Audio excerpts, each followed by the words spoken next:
The house had not been entered in weeks. No chimney smoke, no livestock braying, no bread left cooling. And yet the stone door still bowed outward, warped gently by internal pressure, as if something inside had continued to breathe long after the family should have stopped. When the local magistrate finally ordered entry into the Rouen cottage in March of 1763, it was out of obligation more than concern. The neighbors had grown uneasy. No birds nested nearby, and the dogs that usually roamed the village edge had begun to cry at night, scraping their paws at the earth as if begging something beneath it to rise. The men who entered expected rot, mold, spoiled flesh, or the sour bloom of death. But what they found was silence, perfect and warm, unnaturally warm for a house with no fire. The hearth, large and blackened with years of cooking, held no coal, no ash, not even a trace of smoke. The floor was swept, untouched, but in the center of the room stood a boy, barefoot, thin, his shirt yellowed with age but clean. He did not speak. He did not move. He only stared at the far wall with eyes that should have watered but did not, as if blinking was a habit he had not been taught. His name, they later learned, was Tomelin. The village priest confirmed the birth record but had no memory of a baptism. The house had belonged to his mother, Madeleine Roux, a widowed herbalist who was last seen 6 weeks earlier buying a jug of vinegar and a small jar of lamp-black powder. Her name would never appear in a death register. Neither would a body. A mattress upstairs still held the shape of an adult form. The bed sheets, stiff with dried sweat, reeked faintly of something acrid and sweet, like spoiled wine left in a scorched barrel. In the root cellar, 20 small bones were found in a sealed box, none larger than a thumb. Local surgeons claimed they were fetal, though none were complete skeletons. The villagers told themselves she had miscarried perhaps many times and chosen to grieve in private. No one spoke of the fire marks found on the stone beams above the boy's head, or that when he was touched, even gently, even with gloved hands, his skin felt as if it had been left beside a furnace. Not burning, but warm in a way that felt offensive, unsettling. The boy never asked for food, though he chewed occasionally, slowly, without any known meal placed in his mouth. The magistrate assumed trauma. The local priest assumed demonic inheritance. It was the apothecary's assistant who insisted a report be sent to Paris. Within 3 days, a physician arrived, under quiet order from Louis XV, who had taken a private interest in extraordinary phenomena after the death of his favorite wolf handler the previous winter. The man's name was Dr. Lucien Valin, known for his work in phrenology and his unpopular theories linking thermal anomalies to emotional repression in children. He arrived discreetly, accompanied by a chest of instruments designed for brain and tongue measurement, and one rare relic, a silver filament once used in examining condemned witches. It turned black the moment it neared the boy's temple. Dr. Valin noted that Tomelin's breath held a temperature 8 degrees above normal, yet he never coughed or sweated. His fingernails were smooth, unbroken, but the cuticles showed signs of recent regrowth, suggesting they had been chewed, clawed, or burned away. Still, the boy's hands showed no trauma. The physician stayed 3 nights in the Roux home. On the 4th morning, he emerged with sunken eyes, a visible tremor, and a brief written statement. He is not sick. He is not well. He is not hollow, but what lives in him cannot be warmth. The report, encoded in the king's cipher, would later disappear from the royal archives. But it was enough. Tomlin was declared a ward of the crown and escorted to Paris under cover of darkness. He did not resist. He never cried. He simply stood, then walked, then sat when told. In the carriage, the driver noted that no matter how many blankets were offered, the boy refused them. Yet the air inside the coach remained hot enough to blister the driver's fingers when he gripped the side rails. By the time they reached the city, 3 rats found in the wheel well were dead, shriveled not from cold or injury, but from what appeared to be internal searing. The physician's valet was dismissed without explanation, his last comment to the stable hand. The boy whispered in his sleep, "My name, my true one." I never told him. He left the city the next morning, never to return. In Paris, preparations began to house the child within the lower rooms of Hôtel Dieu, though a fire warden was ordered to inspect the walls daily. The chamber they prepared contained no oil lamps, no books, and no curtains. It was made entirely of stone, scrubbed with vinegar and lined with salt. Yet upon arrival, the boy stood in the doorway and stared, not at the walls, but at the hearth. The fire had not been lit in weeks, and still he smelled it. Not the soft smoke of wood, but something older, the bitter curl of scorched hair, the iron tang of evaporated blood, the hollow whisper of warmth that never flickers. He tilted his head, blinked once, the first and only time anyone saw him do it. By morning, one of the attending nurses was found in the hallway, slumped, not dead but catatonic, her hands blistered as if she'd held her arms in steam. She would not speak for months. When she did, it was a single phrase. He had no shadow. Officials ignored it. But the staff began to rotate quickly. No one stayed longer than a week. The boy remained. He did not age. His eyes did not wander. His clothing was changed, his hair trimmed, but no clippings were ever recovered.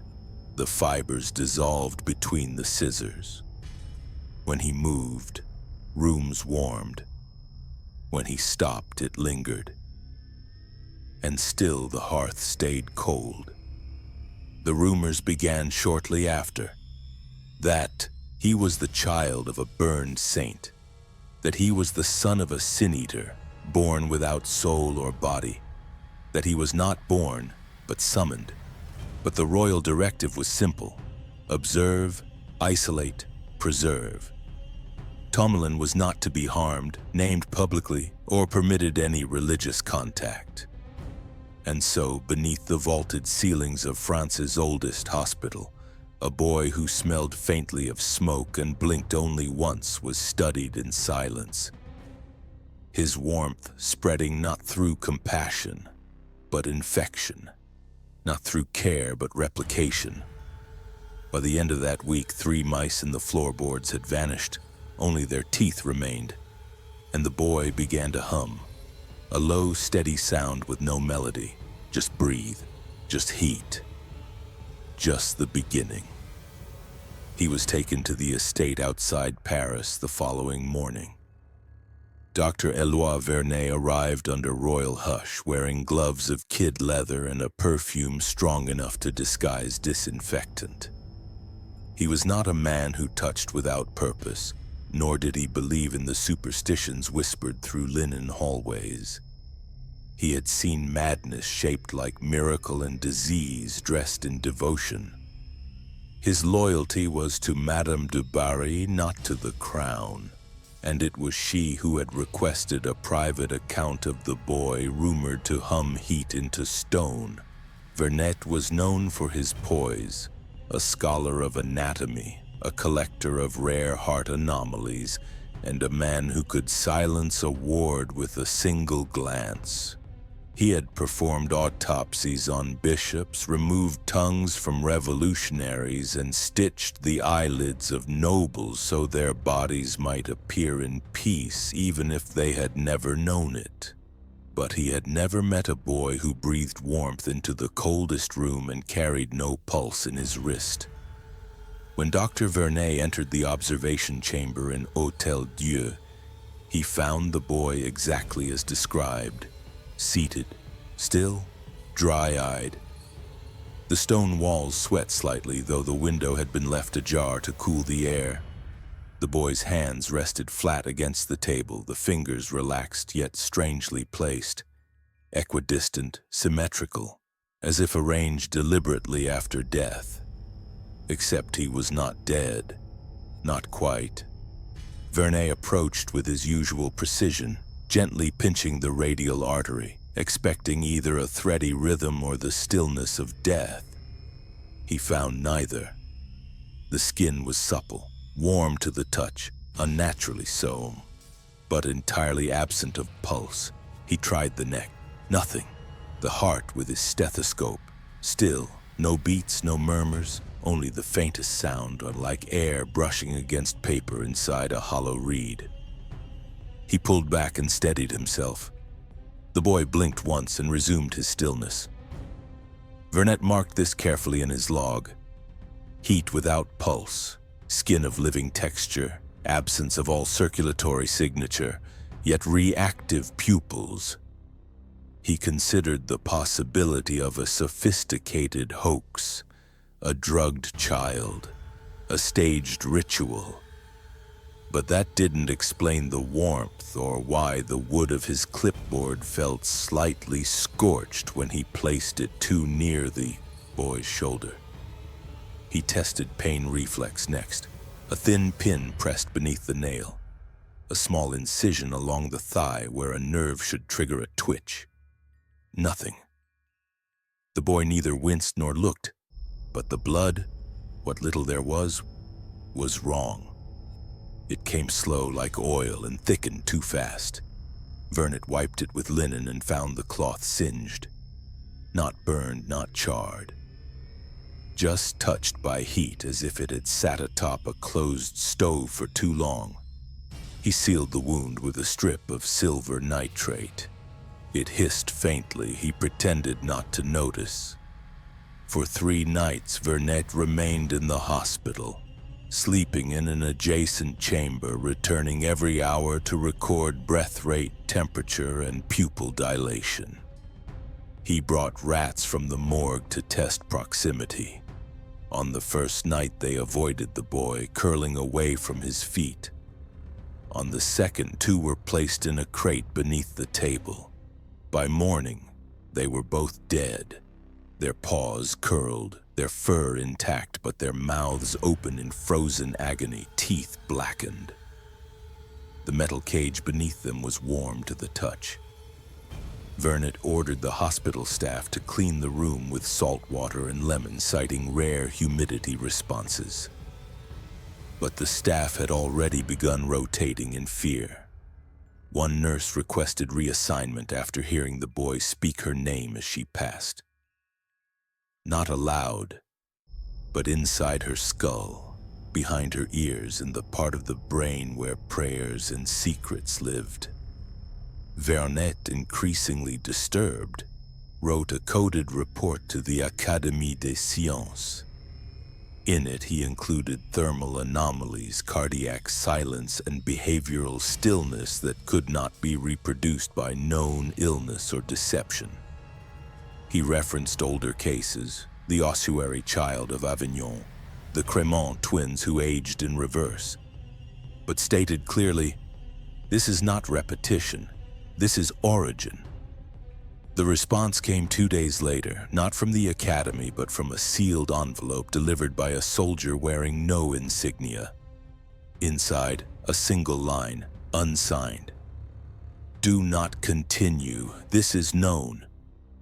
That night, a nurse disappeared. Her notes, found tucked into her apron near the basin, ended mid-sentence. She had written, "He said my name, but I never spoke it." No witnesses, no struggle. Just folded sheets on the cot and a cracked mirror in the hall. Vernet locked himself inside the chamber for 3 hours, alone with the boy. When he emerged, he ordered the records sealed. He did not explain why. He did not need to. The next morning, the boy was transferred. No official record exists of the decision, but a royal carriage arrived before sunrise, flanked by 2 priests and a man in civil robes with no identifying crest. The boy climbed in without protest. One priest tried to bless him as he entered.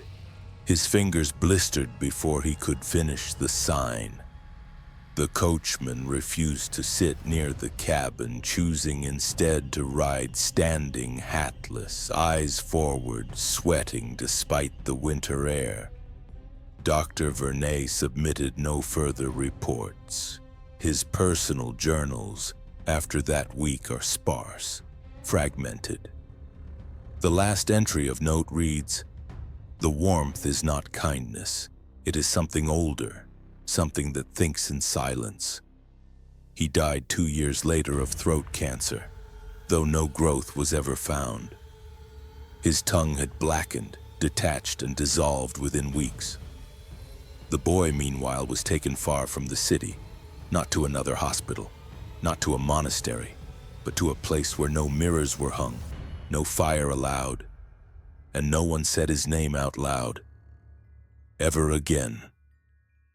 Chateau d'Arzon had once been a retreat for a cardinal with migraines, a man who believed reflective surfaces fractured divine thought and that fire tempted the gaze of angels. Long before the boy arrived, the estate had been stripped of every mirror, polished metal, and crystal goblet. Even puddles were filled with gravel. The walls were painted in matte clay tones, the chandeliers fitted with dimmed gas lamps that flickered only under careful supervision. No candles, no silverware, no windows that allowed the moonlight in after dusk. It was chosen not for its grandeur but for its absences, a place where nothing could be mirrored, where sight itself felt dulled. That was what the Jesuits wanted, a facility for observation without invitation, study without reflection. They were not healers. They were the silent sect, answerable only to the provincial superior in Toulouse. Their texts were bound without title. Their oaths were sealed with ash. Their job was not to treat the boy. Their job was to contain whatever he was. Tomlin arrived under thick fog, carried in a wooden wagon covered in white cloth. The driver was blind, intentionally, ritually, and had been raised solely for the task of transporting objects considered spiritually reactive. He did not ask questions. He was given a gold coin soaked in vinegar and sent away. The boy was taken to the west wing, 3 floors below ground, into a room where light was filtered through dyed parchment and the walls were packed with bone ash. His bed had no frame. His linens were burned after each use. The attendants were rotated weekly, forbidden to speak to him unless prompted. He never prompted. He simply sat, hands on knees, eyes open through every hour of every shift. The first week passed without event except that the flowers in the chapel wilted within hours. A gardener was reprimanded for using soil from near the boy's chamber. The next week, a scribe assigned to record the boy's posture patterns began bleeding from the nose and ears. He was removed. A replacement was sent. She returned the next morning shivering and unable to speak, scribbling only the word choir over and over, though the boy had never made a sound. By the end of the month, 5 attendants had reported migraines. 2 lost their fingernails without injury. 1 confessed to hearing children crying every time she exhaled. She claimed they were inside her breath. When examined, her lungs showed scarring as if she'd inhaled hot sand. And yet the boy remained unchanged. His room never dipped below 30 degrees Celsius despite the stone construction. No heat source was found, the ventilation was tripled, but it made no difference. Furniture was rearranged each night, not moved, changed. Wooden chairs reassembled backward, drawer handles found inside sealed jars. A priest saw his own handwriting in a book he had never opened. All of it dismissed as stress. All of it written down, sealed, and never spoken of again. One day, a novice Jesuit brought a mirror. It was small, a shaving glass left in his coat pocket from his previous post. He did not realize until he entered the boy's chamber. He felt the warmth spike instantly. The mirror cracked, not shattered, just a thin vertical split that spread like a hairline fracture across his teeth. He dropped it. The boy turned his head, not to the novice, but to the glass. The crack began to darken. By the time the novice retrieved it and fled, the mirror was black. The reflection gone. Only the boy's outline remained in its surface, blurred and tall. Too tall. The novice was never reassigned. He locked himself in the chapel 3 nights later and swallowed the pages of Psalm 39, one line at a time, until his throat bled. No further mirrors were allowed within 100 meters of the estate. The boy's reflection, or lack of it, was not documented.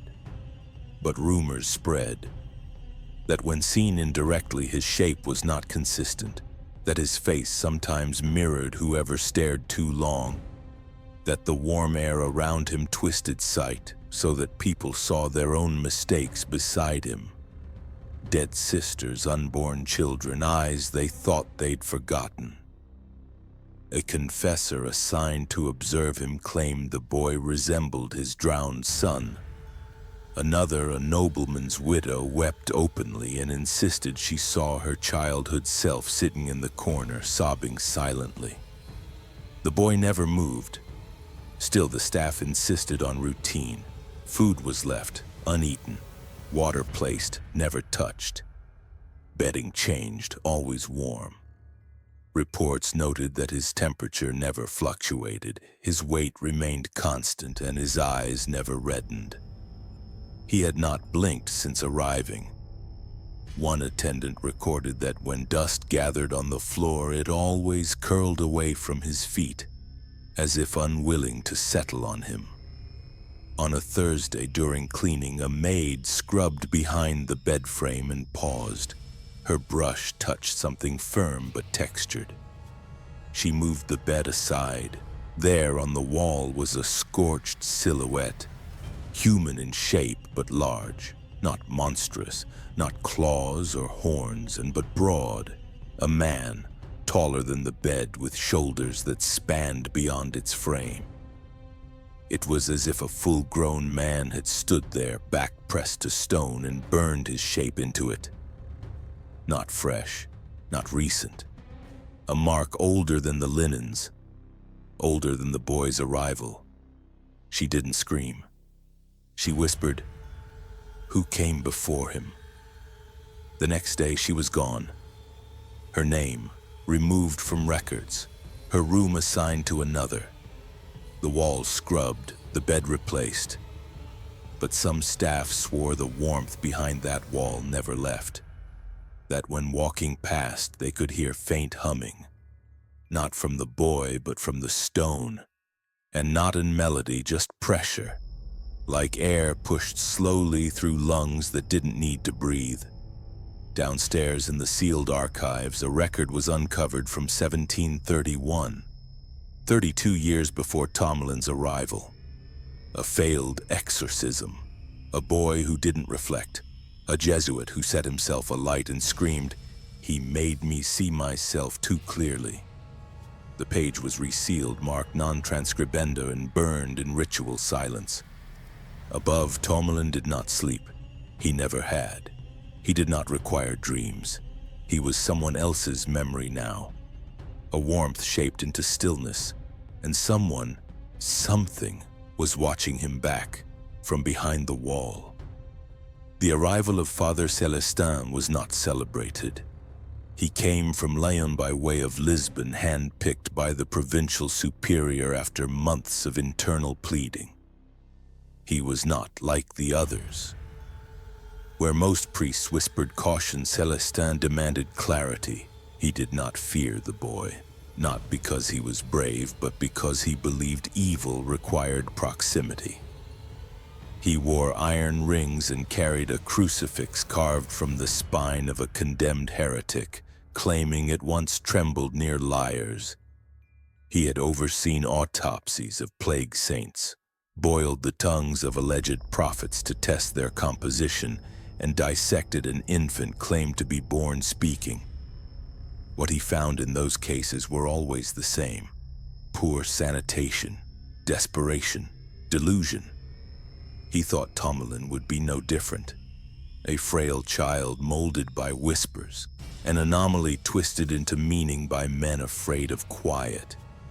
He demanded the boy be placed in isolation. Not the stone room in the lower level, but one of the disused marble chambers once used of our high-born guests, sealed since the reforms of 1750. Marble, he reasoned, was sterile, non-porous, resistant to emotional contamination. The chamber was prepared with care. The windows shuttered, vents closed, no candles permitted, and every object inside chosen for measurement. Glass vials, copper rods, a crucifix, a holy text placed behind a locked grate. Celestin insisted on being sealed inside with the boy for 12 hours. He brought nothing but his journal and a pair of gloves lined with powdered lime. His final words before entering: "If God made this child, then God will watch." The door was locked from the outside. 2 guards posted. No sounds emerged, no lights flickered. But by the 7th hour, heat began to leak through the cracks of the sealed frame. Not fire, not smoke, just pressure, the kind that makes paint peel and vision blur. By the 11th hour, the floor above began to hum, a steady vibration that made the wine in the dining hall quiver in its cups. No one said anything. No one checked. When the chamber was finally unsealed, the air inside was wet, not humid, not warm. Wet, like breath held too long, released all at once. The walls dripped. The holy text was gone, its grate snapped. The copper rods lay twisted like boiled reeds, their ends puckered and hollow. The glass vials had melted together, and in the corner, slumped but breathing, was Father Celestin. His face was drenched, his robe scorched at the hems, and his arms no longer held shape. They bent where they shouldn't. The bones moved like softened wax, no resistance. When lifted, his wrists flopped forward as if boneless. He couldn't speak, only moan, but tears came, not of pain, of recognition. He was taken to the infirmary, no burns, no fractures, but his bones would not harden. They refused to calcify. His blood ran warm, too warm, and his muscles failed to contract. He tried to lift the crucifix from the tray beside him. It fell from his hand. Then again. On the 4th try, he screamed, not from failure, but from something else. He cried, he took the weight. That night he wept without ceasing. His bed was soaked, his pulse shallow, and just before dawn he spoke once more. He breathed on me, but not with lungs. He died minutes later, lungs intact, heart pristine, skull smooth, but every single bone had softened. The body had to be buried in salt to keep its form. The coffin caved. Tomlin remained untouched. He sat in his room as if unaware anything had occurred. No change in posture, no visible stress. But the temperature in his chamber had dropped by 3 degrees. the first fluctuation since his arrival. Some believed it meant he'd spent his heat. Others said it meant he'd learned control. The death was sealed. Father Celestin's remains were cremated under medical orders. His journal reduced to 4 remaining pages. Most were blank. One held only the line, "The breath carried memory, not mine. His." The estate was subdued. Silence became ritual. Staff moved softer. Reports became shorter. Tomalin was observed but not approached. The marble chamber was bricked shut. Weeks later, a visitor arrived. A Spanish noblewoman with ecclesiastic ties claiming distant kinship to the former Cardinal of Aragon. She had heard rumors, though no one knew from whom. Her son had been born mute and wheezing, unable to breathe without assistance. She believed the boy in the estate held the answer, not to healing, but to understanding. She offered money. She offered silence.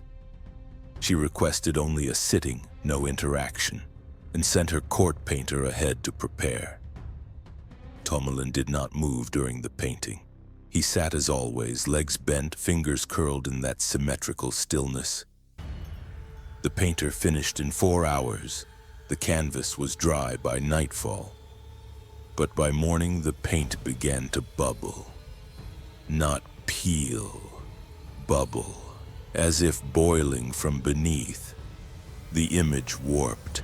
The color of Tomalin's eyes dissolved, ran black, and soaked into the floor beneath the frame. The frame itself splintered, not from force, but from swelling heat. When touched, it hissed. The painting was sealed in linen and sent back to Madrid under escort. It arrived, but the child did not live to see it. The noblewoman's son died 2 days after the portrait was completed. Not from illness, but from suffocation. No struggle, no choking. His lungs collapsed inward, untouched, his mouth left open. Inside, doctors found scorch marks down his throat as if he'd swallowed air too hot for flesh. No fire in the home, no smoke in the room, no reason. She burned the portrait that night. Witnesses said the fire crackled differently, not louder but steadier, like breath. Tomalin never reacted, but his eyes began to stay open longer, hours longer, days. The attendant said he was watching something, not them, not the room, just the space in front of him, as if something had entered that only he could see. And for the first time since he arrived, the warmth in the room began to spread. Through walls, through stone, through bone. The fire was never seen. No smoke curled from the chimneys, no flame lit the sky. Yet when the bells rang at Château d'Arzens on the night of June 3rd, 1768, every hallway burned with something that could not be seen, only felt. It began in the chapel where an attendant named Pascal dropped a silver bowl mid-prayer and screamed that the crucifix had turned soft in his hands. By the time the others reached him, he was dead. His face intact, his body whole, but his stomach had collapsed inward as if the muscles had forgotten how to hold. His organs had melted inside him, no fire, no ash, just liquid pooling beneath the ribs. And then it began again, in the stairwells, the kitchens, the East Library, the linen rooms. Men and women dropped where they stood, no screams, only soft thuds and wet breaths. The walls steamed, the air pressed. Candles extinguished themselves one by one. Mirrors had long since been removed, but now even the windows began to frost from the inside. The silence was not immediate. It arrived slowly, one voice at a time, ceasing. And when the final breath left the final room, the estate held its breath with them. 16 were confirmed dead by morning. Yet none bore burns. Their skin was unbroken, their bones intact. but beneath everything had turned to jelly. Brains dissolved, livers collapsed, hearts melted, their chambers untraceable in the slush left behind. Surgeons refused to cut them open, claiming the bodies gave off a scent not of rot but of living breath. Warm, still exhaling like someone had only just left the room. The first term spoken by the attending bishop was plague. The second, spoken only in whispers, was punishment. Tomlin was found beneath the floor in the disused cellar once meant for preserving wines. He was seated cross-legged in a ring of broken jars. Dust clung to the air like memory. The walls were warm to the touch, though no fire had reached them. Around him, the shattered remains of what had once been labeled glass vessels lay in a rough circle. Each bore an inscription etched into the rim in near microscopic script. Os parfait, perfect bone. Veine inversée, reversed vein. Souffle inchangé, unchanged breath. There were dozens, many cracked. Some turned inward as though the glass had collapsed toward itself. Inside the vessels, nothing. No liquid, no specimens, just residue so fine it could not be gathered. It smelled faintly of vinegar and teeth. The boy's face showed no sign of distress. His skin was dry, his eyes open. He sat with perfect stillness, as if waiting. A physician attempted to lift him. The man's hands blistered instantly, not from heat, but from internal friction, as if his bones had trembled too quickly inside his skin. He was removed from service and died days later of cardiac rupture without fever. His heart had turned inward, doctors said, as though wrung like cloth. A sealed order arrived within hours. The estate was to be vacated, the boy removed immediately. No mass was to be said. No bodies were to be buried. The cause of death, according to the official report, was le fléau fondant, the melting plague. The term had no precedent. It was written in a single line, under a crest with no diocesan affiliation.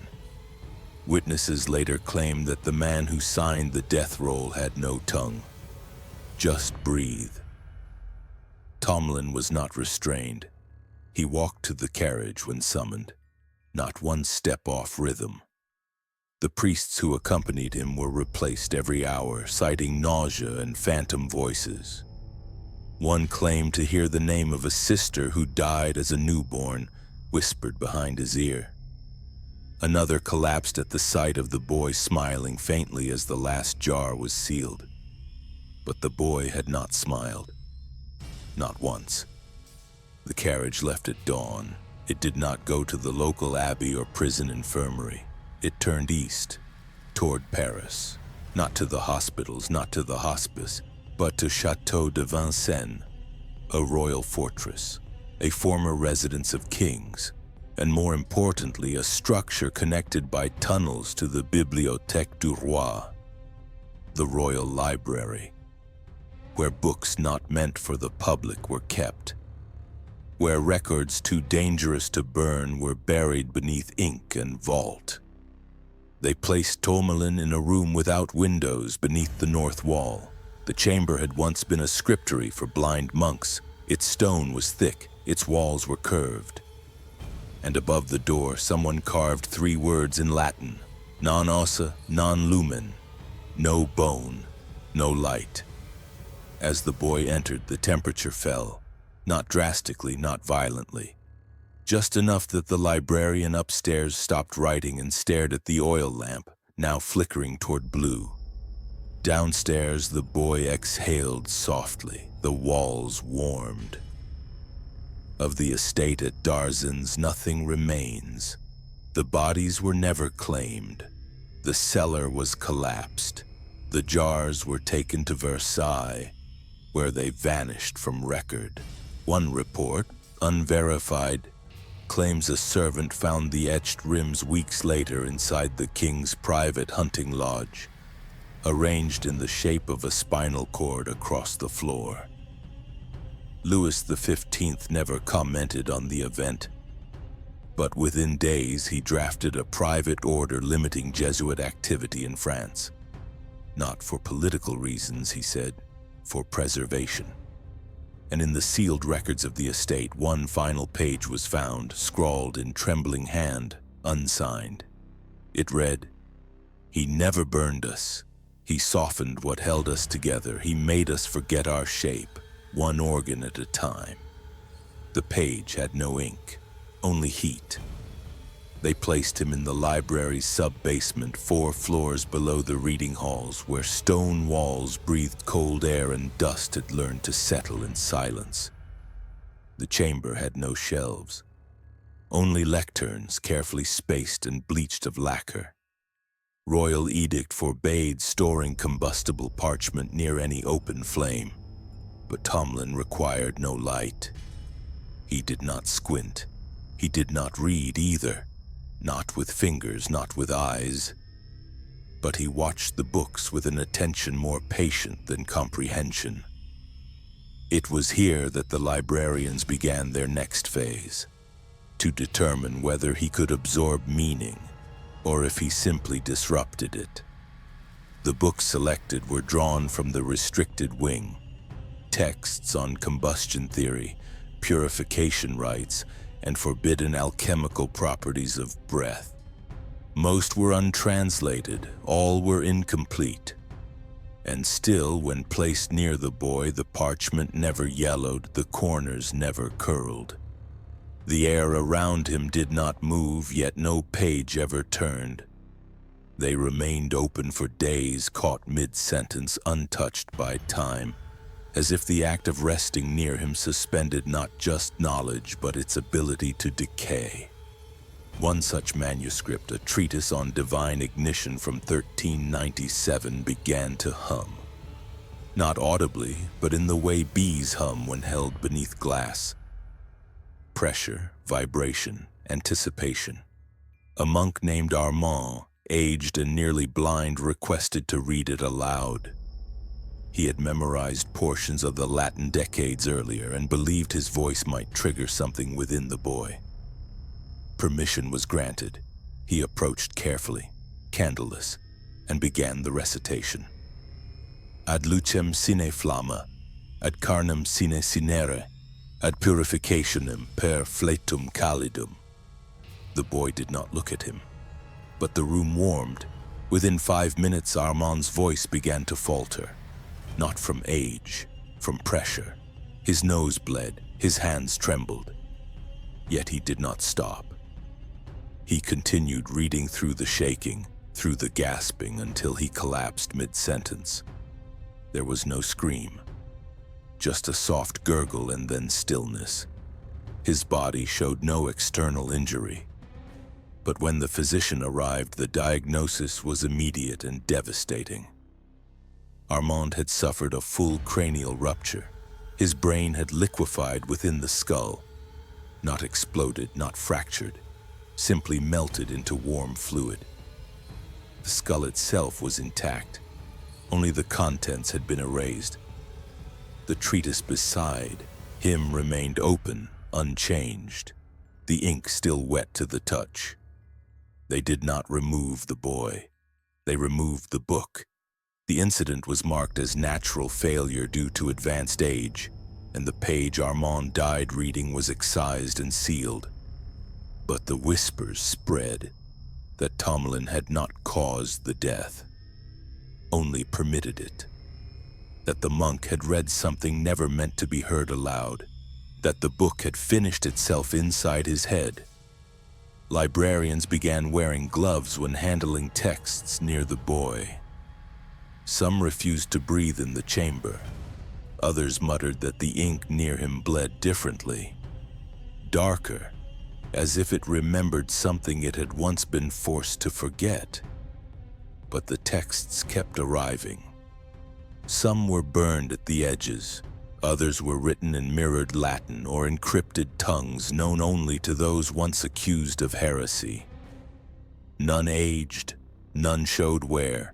Even when left open for weeks, not a single parchment shifted. Dust gathered on the floor but avoided the pages. Insects avoided the chamber entirely. It was not until a cardinal from Avignon sent a private query that the archive team reconsidered their catalog. His letter mentioned a document from 1324. Believed lost, copied only once, then sealed due to linguistic disobedience. The document was called De Igne Sine Flamma, of fire without flame. No author, no seal, no citation. The cardinal claimed the text described a ritual purification using breath alone, involving a child-shaped vessel designed to transmute inherited sin into ash. The document, he wrote, used a dialect unknown in standard ecclesiastic Latin, a kind of backward structure, as if conjugated in reverse. He had only seen such speech once more in his life, whispered by a patient in a provincial asylum who spoke warmth into mirrors. The phrase stayed with him, because it matched the whisper heard by his archivist while near Tomelin's chamber. He speaks in phrases the page once knew. The archive was scoured, the vaults searched, and finally, behind a wall of mold-blackened texts, De Igne Sine Flamma was found. Bound in unmarked hide, no pagination, no chapter breaks. The opening page bore no title, only a single line in mirrored script. To hold is not to burn, it is to forget shape and remember light. When the text was brought near the boy, the room dropped in temperature. Not cold, just clear. The way stone feels before fire arrives. And Tomelin, for the first time since his arrival, exhaled visibly, a breath, one soft, steady cloud. It fogged the glass of the lantern, then faded. The manuscript's pages began to tremble, not flip, not flutter, but pulse, as if something beneath the ink still lived. A scribe attempted transcription but broke his quill 3 times. The 4th shattered in his hand. When they tried to photograph the page through early heliographic method, the image refused to develop. It remained white. That night, one of the guards reported seeing the boy asleep for the first time. But his eyes were still open. The next morning, the lead archivist ordered the manuscript resealed. Not destroyed, locked, but the vault's key had turned warm, and the print of a child's hand was left in the dust on the floor beside a page that had not turned in 7 centuries. A note was entered into the royal margin. The vessel is not a light. It carries heat as memory, not punishment. But the librarian who wrote it would not return the next day. He had tried to hum the boy's breath to sleep, and woke up blind. It took 3 years for the crown to return to Darzans. By then, the estate was nothing more than scorched ruin and overgrown stone. Ivy choked the gates. Moss drowned the window frames. But beneath the stillness, the foundation held something that resisted rot, not by preservation but by absence. The royal investigators sent to assess the site arrived with lanterns, gloves, and strict orders not to disturb the ground unless absolutely necessary. What they found required no digging. The bodies were still there, not bones, not decomposed remains, but full, delicate sculptures of human ash. Each figure stood, sat, or knelt in a position too precise to be random. Unbroken, unmoving, they held their form with impossible discipline, as if the fire had frozen them in the act of prayer or recoil. But there was no evidence of fire, no char, no soot on stone, no collapsed beams, only the shapes. perfect powder-gray outlines of former life, brittle but untouched by wind or weather. Some had hands clasped together. Others had one arm raised, fingers bent in a pattern unfamiliar to the investigators. But one priest, aged and near silent, began to weep upon seeing it. He said nothing for several minutes, then whispered, "Liturgica tertiaria," a gesture used only during third-order exorcisms forbidden for over a century. The investigators insisted there were no clergy stationed here trained in such rites. The estate had been overseen only by educators, reformers, and silent order watchers. No ritualists, no bishops, no holy men licensed to drive out what they refused to name. Yet these ash figures had formed the gestures anyway. Hands folded in the precise sequence used to separate sin from soul. But none had escaped. Not a single figure had fallen. Not one was missing. They had burned in place without flame. One attempted to brush ash from a shoulder. The sculpture collapsed immediately into a perfect ring, as if the body had simply let go all at once. The rest were ordered left untouched. Measurements were taken, but the wind would not touch them. Even with bellows, even with fans, the ash would not lift. It clung to its shape with memory, not matter. The ground beneath the cellar floor, where the boy had once been found among the shattered jars, yielded differently. A stone slab was uncovered, darker than the rest. Beneath it a hatch, sealed with wax and twine, stamped with the insignia of an obscure Jesuit branch long thought extinct. Inside, the investigators found records, not written in conventional script, but mirror-etched into vellum, each letter reversed as if written from right to left by someone watching their own hand. The ink shimmered faintly. It smelled of heat, not smoke, heat. A warmth that hadn't faded with time. The language was Latin but reversed in structure, with conjugations that formed sentences only when read aloud backward. It described breath patterns, the use of soft silence to separate consciousness from form, a section devoted to soufflemine figuries, the act of pausing flame inside shape. It outlined methods not of destruction but suspension. How to stop something from collapsing after death. How to hold it mid-dissolution. Not resurrection, not salvation, just pause. One page contained anatomical sketches. Human bodies shown in stillness. Arteries looped backward. Veins tied into knots behind the heart. Teeth reversed in sequence, molars frontmost. But every figure bore the same face. Blank. Childlike, symmetrical. Its eyes were not drawn. They removed only what they could carry. The rest was reburied, the slab resealed with melted tallow, not to hide it, but to keep something from remembering the way out. A few days after returning to Paris, the lead investigator reported night sweats and nasal hemorrhaging. He claimed he could no longer see his own reflection even in glass. He tried to show this to his wife. She refused to speak afterward and was institutionalized within the month. The other men dispersed. Some fled their posts, others resigned. A single page from the mirrored texts was delivered to the Académie des Inscriptions et Belles Lettres. The courier who delivered it coughed blood on arrival. He died before he could remove his gloves. Inside the sealed envelope, only a short passage translated carefully. He does not burn, he does not speak, he waits inside stillness. When we remember him, he remembers himself. That is how he comes back. By echo, not by step.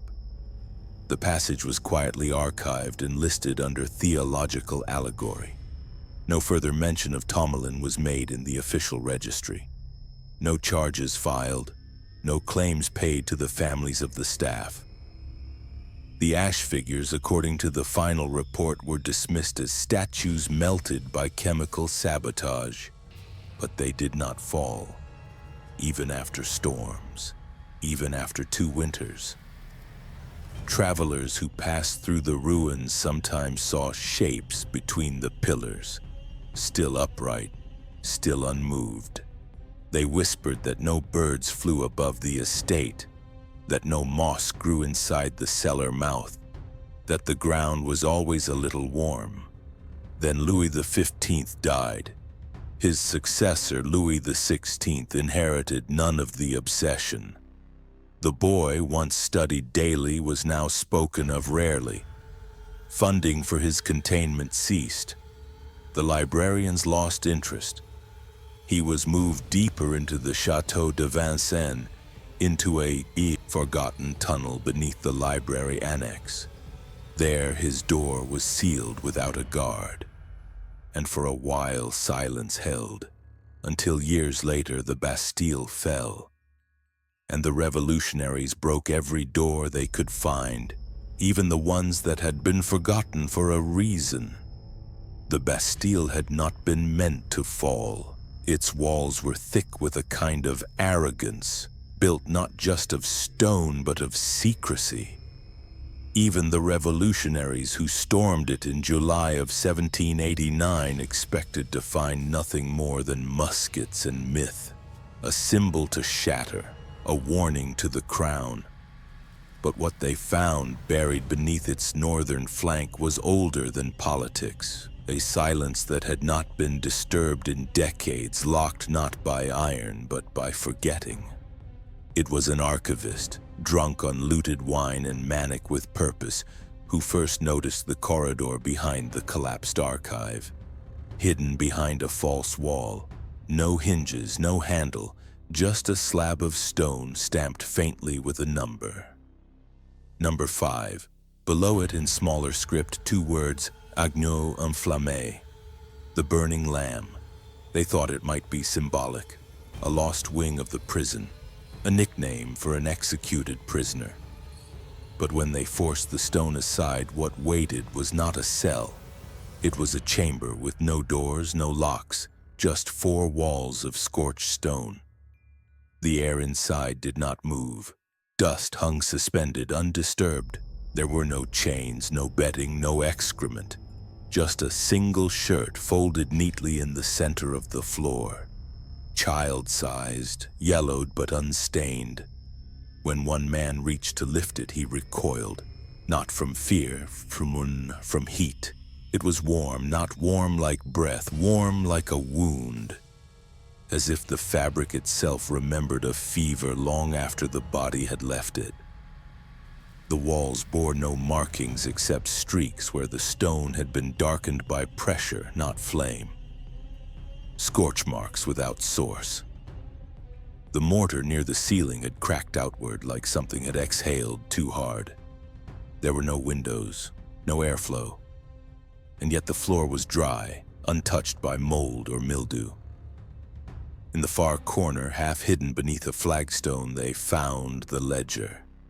It was bound in human leather. The revolutionaries, brave as they were, did not admit this aloud. Inside, names, dates, towns, all French, all children. Some names were crossed out with thick red pigment, others underlined in black. The dates ranged between 1750 and 1785. Nearly all of them coincided with reported fires in or around churches, orphanages, or rural sanctuaries. Most had been dismissed as accidental, candle tips, lightning strikes, rogue sparks. But every location had 2 things in common: a baptism postponed and a child unaccounted for in burial records. The final page bore a title, Souffle inverti, inverted breath. Below it a diagram, a torso childlike rendered in sweeping lines, but the lungs were wrong, shaped not like leaves or wings but bells, hollow, flared, and beneath each was a coil, a spiral that didn't end, like a funnel turned inward. No signature, no author. But stamped at the bottom was a seal last seen in a Jesuit ledger from Chateau d'Arzon. A sun without rays, a face without features, a flame without smoke. The revolutionaries sealed the chamber again, not out of fear but confusion. They recorded it in the logbook. No occupant, heat anomaly, no threat, and moved on. The shirt was taken eventually, sold to a relic hunter who claimed it cured fevers until it didn't. He died convulsing, lungs collapsed, shirt still warm. The ledger was never published. Pages were torn, copied, then hidden. Some made their way to radical medical circles, others to pre-revolutionary cults who believed the soul could be boiled down to breath. But most were burned, or claimed to be. By winter, strange reports began surfacing. Survivors of arson attacks, revolutionaries who'd escaped church fires, courthouse blazes, or prison riots, began describing the same vision. A boy never older than 10 standing too still, always barefoot, always silent. His face never changed, his shirt folded in his hands. His eyes wide, not curious but blank, the way a flame watches without knowing what it touches. They dreamed of him standing in corners at the edge of flames that refused to spread. They dreamed of him whispering without sound. They woke sweating, sometimes bleeding from the nose, claiming they could feel heat in their ribs. A warmth that didn't burn but softened, as if the bones were losing their memory of being solid. One soldier collapsed in the street after seeing a child playing near a fountain. When revived, he insisted he hadn't seen a child. He'd seen the shape of one filled with smoke that didn't rise. Doctors began documenting cases of hollow breath syndrome, a spate of sudden internal collapses in the chest and throat without trauma or illness. Most patients described a moment just before it began, a presence behind them, a soft breath at the back of the neck, always warm, always dry. None could say if it came from a person or not. A former chaplain turned revolutionary priest kept notes on 42 of these victims. On the final page he wrote, "They are not haunted, they are being remembered. He breathes when we forget what we did with him, and we forgot him. Then he vanished." The folded shirt was never recovered. Rumors say it was buried beneath the Pantheon, mixed in with relics of the Enlightenment, mistaken for a fragment of martyr cloth. Others say it was sewn into a revolutionary flag and burned in battle. But the flag never caught fire, just faded. The chamber labeled number 5 was sealed again, this time with lime and mortar, and the record scratched from the log. But the heat behind the wall remained. The air stayed still, and for decades after, when the Bastille site was torn down, workers reported a strange warmth beneath their feet. No flame, no smoke, only breath. The auction catalog made no mention of provenance. Lot 143 was listed simply as Portrait d'Enfant, circa 1760s, school unknown, oil on canvas, moderate damage, unframed. But when the crate was opened in the viewing chamber of a Paris estate house in October 1854, the room shifted. It wasn't the painting's size, modest, no larger than a mirror. Nor was it the composition, though there was something wrong about its silence. The boy stood centered, barefoot, unmoving, set against a flat gray backdrop that might have been stone, might have been ash. There were no windows, no shadows, just him. Thin limbs, yellowed shirt, black eyes that absorbed light but reflected nothing. What unsettled the first viewer wasn't the image, it was the frame. Someone had replaced it recently, cheap, gilded wood. But when one of the handlers touched the edge to inspect its looseness, he recoiled. "It's warm," he muttered. He pressed his fingers to the underside. Still warm. Not sun-warmed, not freshly painted, but warm the way something breathes. Another handler touched it. Same response. Within an hour, the room's temperature had risen 3 degrees despite the shutters drawn and the fireplace cold. The painting was removed from display, but not before a collector's assistant noted the signature carved faintly beneath the left edge of the canvas. Du Barry, or rather, Poor Du Barry. For Du Barry, a commission. The archivist scrambled. Portraits of Madame Du Barry's household were rare, most destroyed during the Revolution or sold anonymously during her trial. But this child was unknown. The record, when it surfaced, came from a nearly forgotten journal belonging to her former physician. He had noted a visit from Le Garçon de Feu Silencieux, the silent fireboy, in the summer of 1768. The entry was brief. She wanted a likeness. He never moved. His eyes were 2 coins that refused to cool. The painter finished in 1 sitting. But he wouldn't touch the canvas again.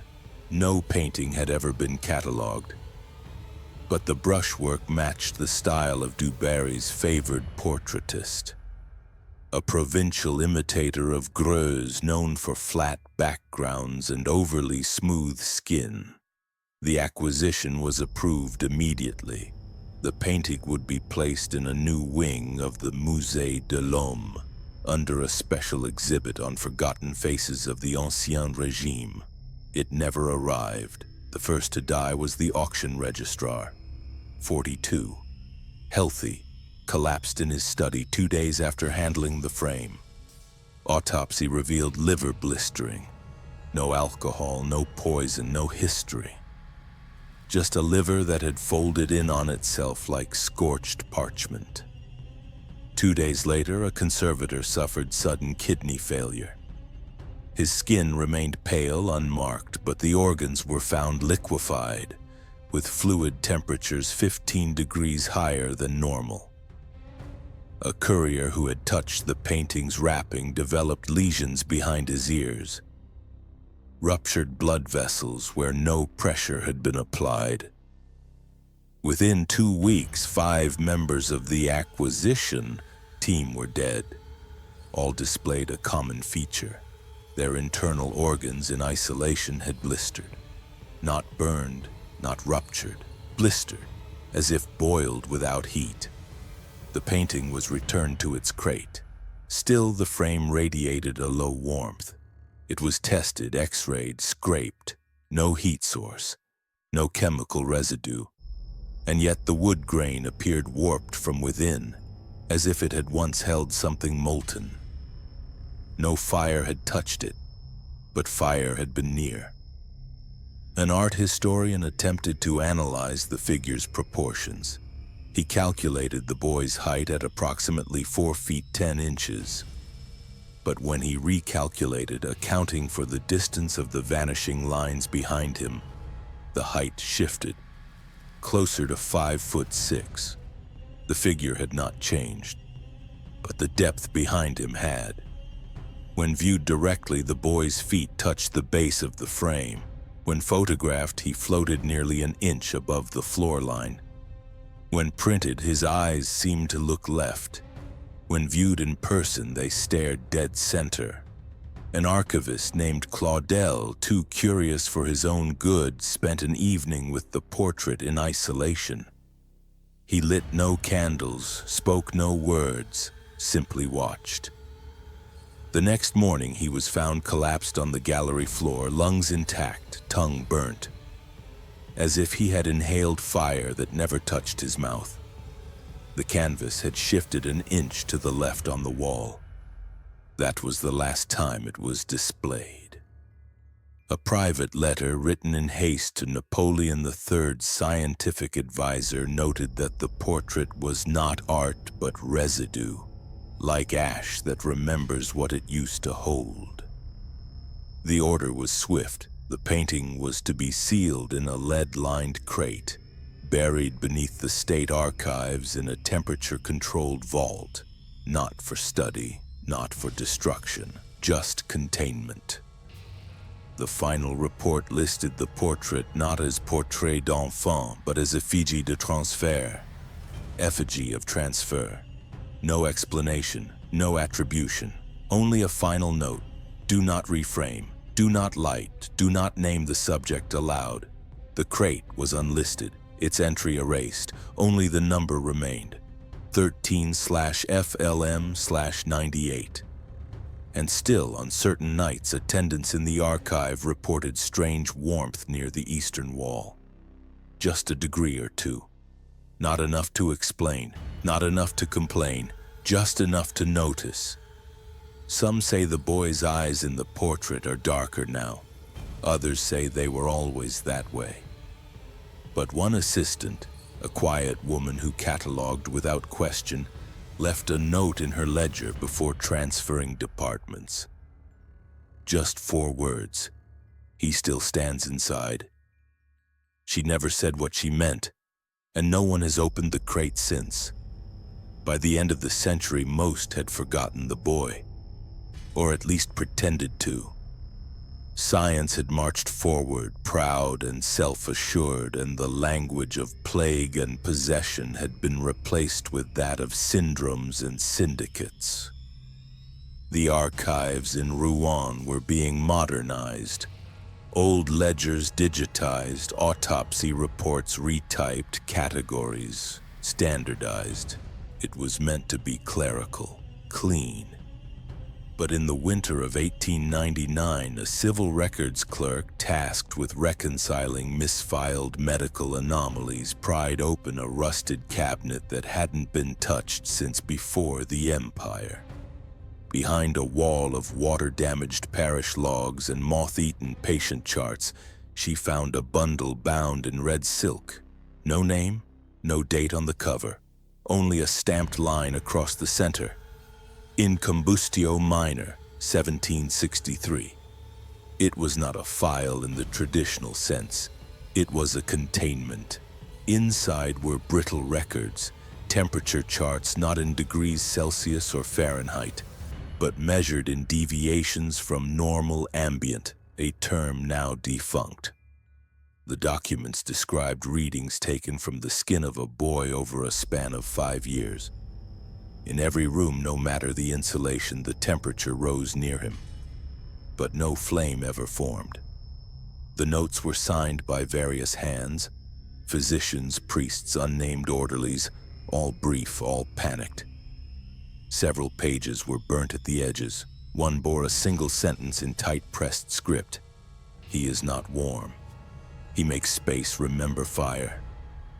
The file included a sealed envelope marked casualties. Inside, 11 names, dated across decades, each labeled interaction fatality.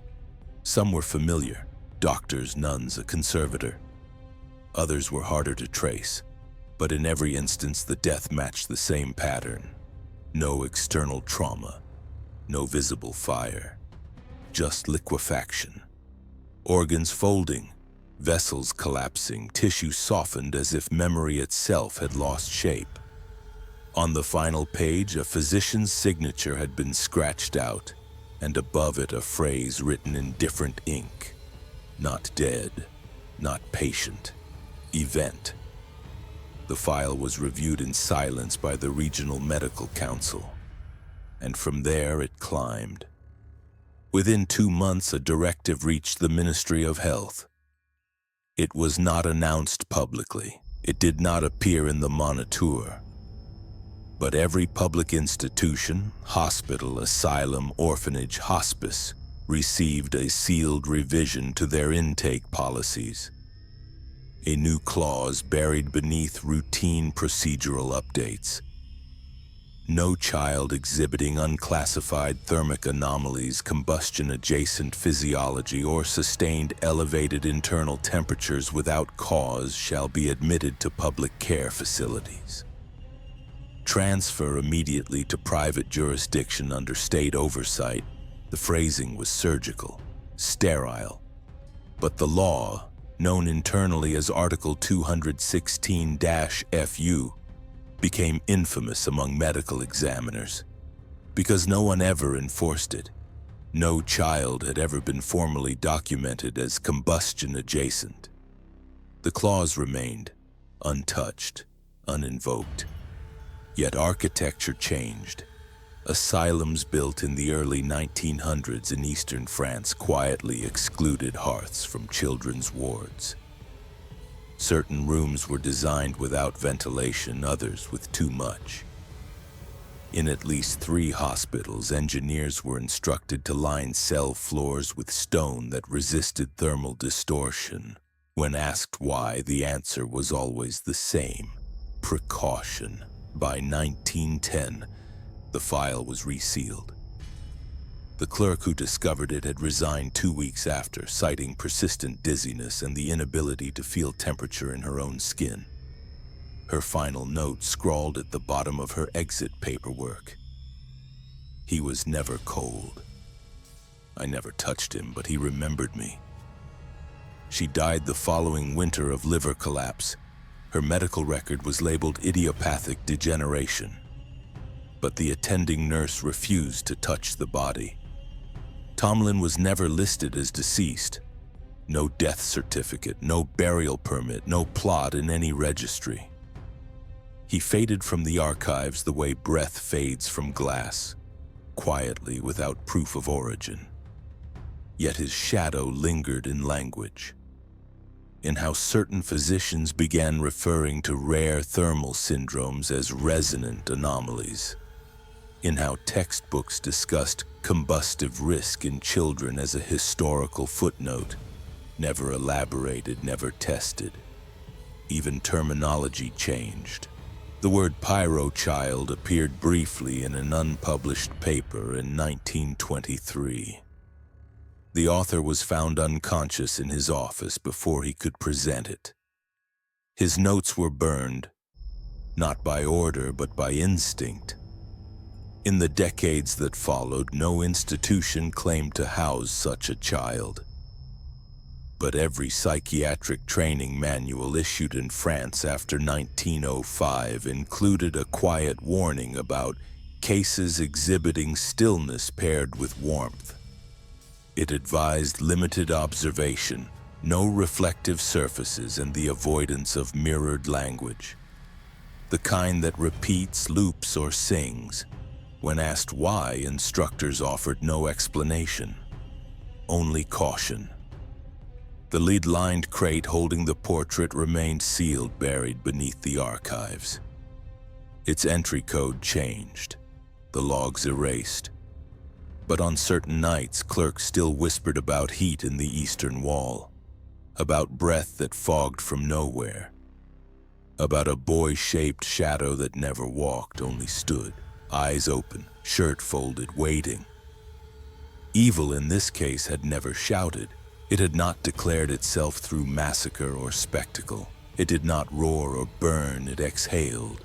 Softly, it softened tissue, it curled paper. It waited in places where no one wanted to look closely. It dressed itself in medical language, in architecture, in silence. There was never a trial, never a name, only an event. He was not recorded as human, not remembered as monster. He was listed as anomaly, filed between heat and memory, and sealed. What do you think? Could this happen again? Or has it never truly stopped?